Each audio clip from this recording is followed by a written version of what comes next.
So Silver Cloud is an online digital mental health platform. The purpose of the programme is to support people with their mental health and well-being, and it's a free service available to anybody aged 16 and above living in Wales. So quite often people, when they sign up for an online service, think that that is the beginning and the end of the service. But this is where our team really comes into its own.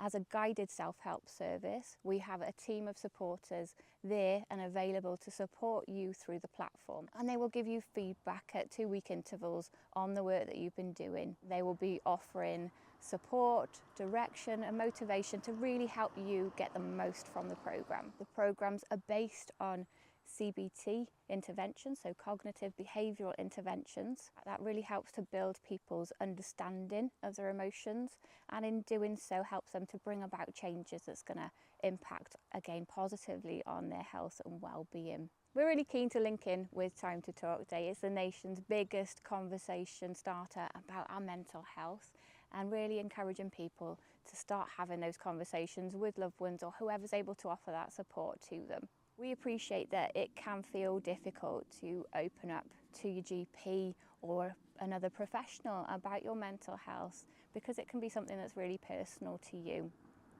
Where our service comes in is that we're really able to kind of break down that barrier, because there is no need to see your GP, and you can access our programme in the comfort of your own home.